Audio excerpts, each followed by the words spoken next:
Pour le projet alimentaire territorial, le PAT, donc afin de soutenir l'installation d'agriculteurs, les circuits courts et les produits locaux dans les cantines, pas mal de projets donc sont à l'étude justement pour cela. Il y a un périmètre élargi à Marne-et-Gondoire et Paris-Vallée de la Marne aussi, avec les pas sur le lancement du diagnostic territorial qui sera en 2023. Ensuite, sur la gestion et la protection des espaces naturels, vous l'avez vu dans la vidéo tout à l'heure, on encourage bien sûr de plus en plus la gestion différenciée des espaces verts pour favoriser le développement et la biodiversité. La renaturation des berges de bassin BEP 22 à Chessy, BEP 8 à Céris, création de jets linéaires immergés frayères. Donc on fait beaucoup dans ce domaine-là. La diversification des plantations pour favoriser la biodiversité et éviter la propagation de parasites, c'est très important de diversifier les espèces et ça permet aussi de faire des économies d'énergie, avoir un bilan carbone quand on choisit les bonnes espèces aux bons endroits. En gros, si les plantes ou les arbres poussent moins vite, on a moins besoin d'aller les tailler et d'aller les entretenir. Le lancement de démarches d'éco-pâturage sur Manille, Couvray et Céris. Alors, je sais que le lancement de l'éco-pâturage a été, disons, agrémenté d'une petite sortie de la mer de Manille-le-Hong qui courait après les moutons. Hein. Je relate l'anecdote. Certains n'ont pas été retrouvés. Alors, c'est pas les tiens. Les tiens, vous les avez retrouvés tous? C'est à Couvray, je crois qu'on en a perdu un ou deux.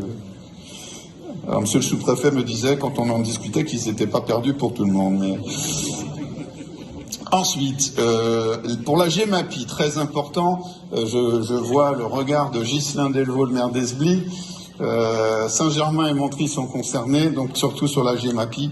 Nous avons procédé au recrutement d'une chargée de mission en octobre dernier dédiée à cette compétence. Voilà, pour sensibiliser donc sur tous les dossiers et vous apporter un appui et une expertise forte et des soutiens. Voilà en gros ce qu'on va pouvoir faire, donc c'est quand même un des volets sympathiques d'être entré dans le Val d'Europe, c'est qu'on va vous mettre une personne à disposition pour cela. Donc ensuite, gestion de l'eau, on a inauguré, vous l'avez vu, l'inauguration de l'usine de clarification de Pargny de l'Advis qui doit permettre de tendre vers la couverture à 50% des besoins en eau de l'agglomération. Vous savez que la ressource en eau, c'est très important.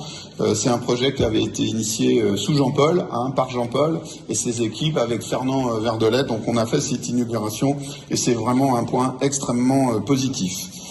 Voilà. Ensuite, l'avancement des travaux de la STEP d'Esbly, toujours à Esbly, hein, décidément, achevé, on pense, au premier semestre 2023. Donc c'est la station d'épuration, la STEP. Hein. Ensuite, qui a été subventionné par le conseil départemental 77, donc merci au département et à l'agence de l'eau. Ensuite, pour l'eau et l'assainissement, réhabilitation des réseaux, on en a fait beaucoup de choses. Première tranche sur Couvray et Montry, démarrage de la seconde tranche de Couvray en 2022, et premiers travaux sur Villeneuve-le-Comte, avec l'interconnexion de Villeneuve-Saint-Denis. Vous voyez, toutes les communes qui nous ont rejoints, ben on essaye d'œuvrer pour elles, pour tout résoudre. Voilà, on va l'interconnecter avec le réseau de Val d'Europe Agglomération et pour permettre l'arrêt de la STEP qui est en mauvais état chez eux. Ensuite, concernant la gestion des déchets, les déchets, vous savez, c'est très important, c'est un enjeu majeur.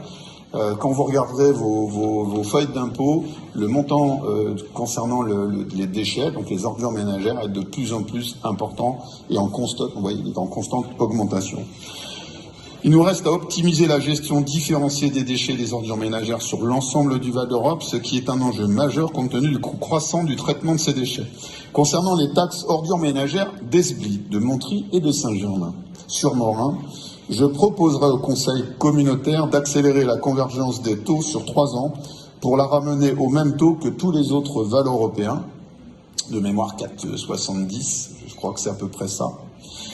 Et c'est Val d'Europe Agglomération qui prendra en charge le différentiel. Voilà déjà la bonne nouvelle pour vous, mesdames et messieurs. Il faut agir sur tous les leviers possibles.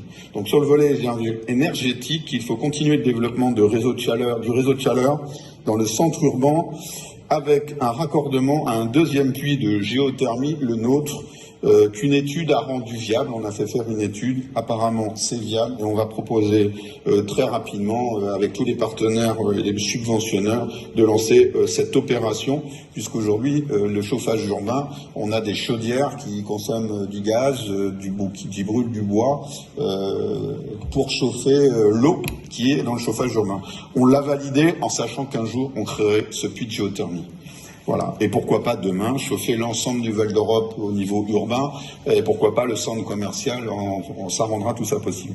Il faut encourager le raccordement de systèmes de chauffage à des data centers, comme notre piscine, vous savez qu'elle est chauffée par le data center, on l'a vu au journal de 20h, je ne sais plus sur quelle chaîne, et c'est vraiment une bonne nouvelle pour nous quand on voit l'évolution du prix de l'électricité.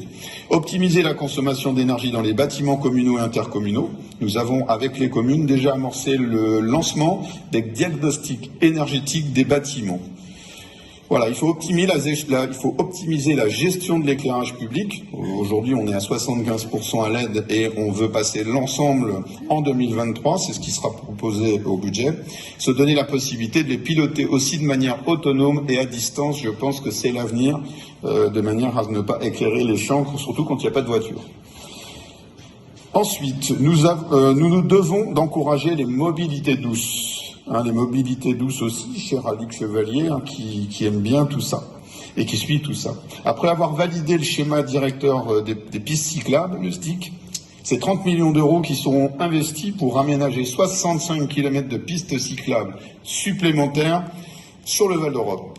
Un tiers VEA, 50% financé par la région et le reste par le département, l'établissement public d'aménagement et d'autres partenaires.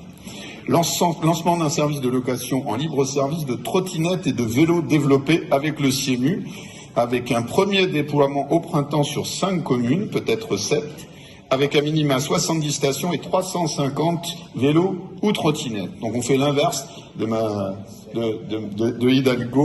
Hidalgo, à Paris, mais c'est un choix que nous faisons en pensant que c'est intéressant de tenter l'aventure. Bien sûr, on le fait en partenariat avec le CIEMU,